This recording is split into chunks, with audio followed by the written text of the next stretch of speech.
Oke, baik. Ya, sudah. Udah ya, baik. Oke, kita lanjut. Oke.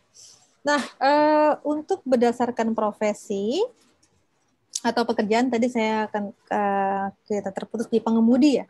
Pengemudi kendaraan umum ya. Pengemudi kendaraan umum itu pasti berbeda-beda juga dengan para pengusaha atau para pengusaha berbeda juga dengan para eksekutif muda. Di dalam orang pengusaha mungkin dia lebih ke bisnis, perbicaraannya mungkin lebih berbeda ya. Kalau eksekutif muda kan di orang kantoran, mungkin agak berbeda dengan orang praktisi yang usaha, yang memiliki toko atau memiliki bisnis, mungkin berbeda dengan karyawan yang bekerja di kantor, di bank, dan tempatnya juga berbeda. Kantor yang seperti apa? Apakah dia seorang PNS, apakah dia seorang karyawan swasta, apakah dia di manufaktur, atau mungkin dia kerja di dealer, itu semua pengaruh sekali profesi tersebut terhadap kosakata, lebih ke kosakata yang digunakan ya. Kenapa kosakata yang digunakan berbeda? Karena di dalam aktivitas mereka, dalam keseharian mereka, mereka belajar banyak kata-kata teknis. Contoh, di bidang usaha ya mungkin ada kata-kata yang menggunakan profit, ya kan, ada loss and profit, mungkin ada cash flow gitu, contoh. Kemudian kalau di eksekutif mungkin kita bicara tentang report gitu, seperti mungkin weekly meeting atau sebagainya, seperti itu. Jadi kosakatanya itu pengaruh. Oke, lanjut ya. Setelah profesi, nah ekonomi, tingkat ekonomi juga berbeda ya. Jadi di sini ada variasi bahasa untuk ekonomi yang rendah dan juga ada variasi bahasa untuk ekonomi yang tinggi. Kalau tadi ini saya juga agak jujur ya, sebetulnya agak-agak tipis sebetulnya untuk di sosiolinguistik. Karena apa? Karena saya melihat mereka nggak terlalu banyak di bidang morfologi, tidak terlalu banyak di bidang sintaksis, tetapi lebih banyak di bidang fonologi dan mungkin di bidang gestur, lebih ke gaya berbicaranya. Ya contoh nih, maaf ya, saya kan kalau di drama-drama gitu kan, kalau orang kaya kan ngomongnya agak dongak gitu ya. Kemudian kalau orang yang agak miskin kan ngomongnya nunduk gitu ya. Nah itu udah kelihatan, oh yang mana juragan, yang mana kacung gitu kan ya, ketahuan beda tuh. Nah, itu kan lebih ke gaya bicara. Terus kemudian kayak penguasaan bahasanya mungkin seperti yang berbeda, yang sama dengan tadi ya, mungkin kaum karir, wanita karir dengan ibu rumah tangga juga ketika, loh kok dia dicoret-coret sih? Sudah Rizkiza kok? Luna mencoret-coret. Waduh. Oh, ini maksudnya minta dimatiin tuh bagaimana nih? Lagi demo. Ini nggak bisa dimatiin. Ini fitur emang dari Zoom-nya. Misalnya kalau ada orang yang mana.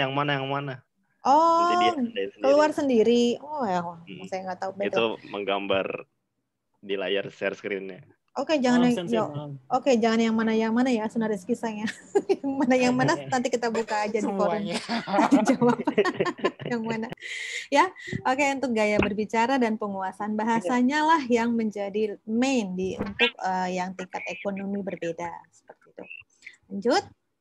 Nah, untuk yang keenam, nah ini variasi untuk tingkat sosial ya, variasi sosial untuk tingkat sosial, berdasarkan tingkat sosial,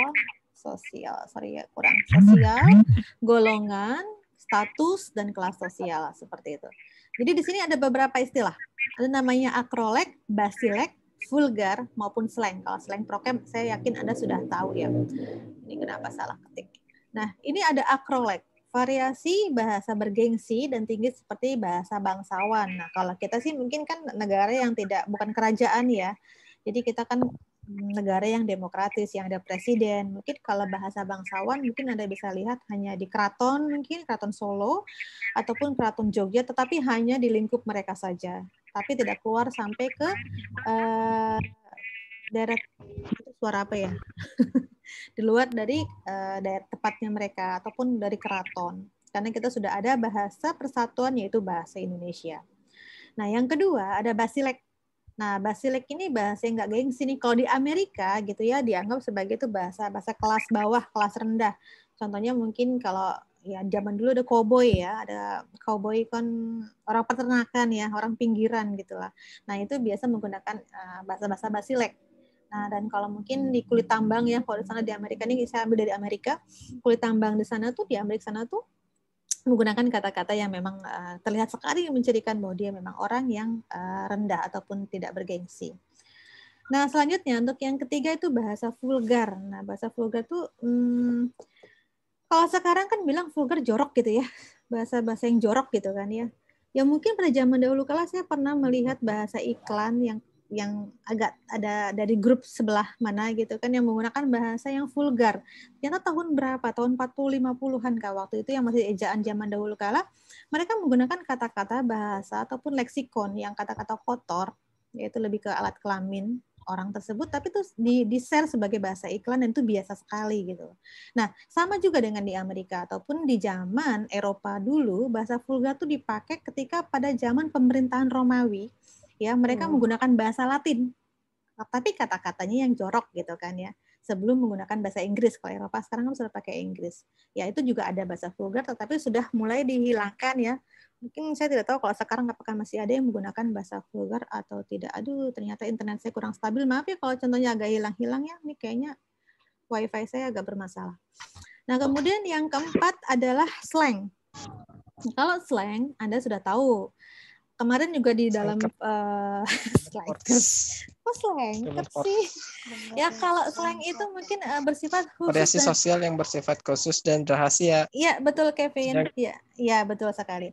Nah, jadi hanya kalangan terbatas. Kemarin tuh ada presentasi tuh yang untuk bahasa kemarin siapa ya grupnya 11 ya, grup 11 ya sudah presentasi mengatakan bahwa slang itu karena memang dia memang khusus terbatas jadi hanya digunakan oleh kelompok tertentu yang mungkin kalau di Jepang itu dipakai untuk yakuza ya atau mungkin grup-grup kriminal atau geng apalah, gengsi berat, gengsi apalah gitu ya itu menggunakan bahasa slang. Kenapa mereka menggunakan bahasa slang? Karena mereka mau kata-kata yang mereka gunakan tidak dipahami atau diketahui oleh orang luar yang di kelompok tersebut gitu. Jadi contohnya menggunakan kata bunuh gitu kan, bunuh matiin atau mungkin cemplungin ke contoh gitu bahasa slangnya cemplungin. Oke, atau di apa namanya ditanahin aja gitu kan. Berarti dia dibunuh seperti itu contoh ya. Nah, tetapi dengan seiring berkembangnya zaman karena memang bahasa slang itu adalah bersifat khusus dan rahasia, banyak kelompok-kelompok tertentu yang bukan kriminal saja ya, bukan yang kaum slang saja ya, itu banyak yang menggunakan. Mereka membuat kata-kata sendiri. Ya mungkin kalian juga punya grup kecil ya. Mungkin grup kalian bikin bahasa sendiri tuh, bahasa slang sendiri yang hanya kalian pahami. Supaya apa? Supaya nanti nggak ketahuan nih ngomong kita pakai bahasa begini ya, biar nanti orang tua kita nggak ngerti loh gitu kan. Nah bikinlah kalian bahasa tersendiri. Nah sehingga jadi bahasa slang itu berubah menjadi bahasa prokem. Bahasa yang digunakan untuk saling berkomunikasi hanya untuk di dalam kaum tersebut. Seperti itu. Jadi mungkin ini bisa membantu kemarin yang presentasi yang minggu lalu ya terkait dengan bahasa slang. Apakah bahasa slang itu sama dengan bahasa prokem? Apakah itu harus digunakan oleh kriminal? Tidak ya. Sekarang tuh tidak seperti itu. Oke, lanjut setelah berdasarkan tingkat sosial.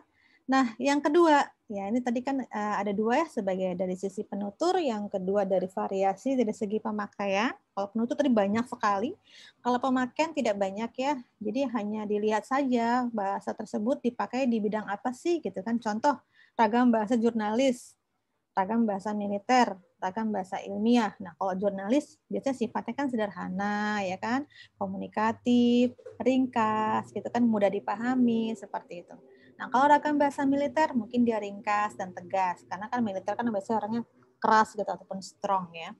Nah, kemudian untuk yang ketiga bahasa ilmiah ya lugas, jelas, bebas dan keambiguan. Nah, saya lupa masukkan di sini, ini ada kategori bahasa iklan, maaf ya, saya masukkan sekarang, ragam bahasa iklan. Nah, ini saya ambil satu saja karena sebetulnya pemakaian banyak sekali. Kenapa? Ini komunikatif, menjual, ke atas lagi. Komunikatif, menarik, dan menjual. Seperti. Nah, ini kata-kata dalam bahasa iklan juga ada. Dan nanti kita akan pelajari dengan langsung ke analisis iklan seperti itu.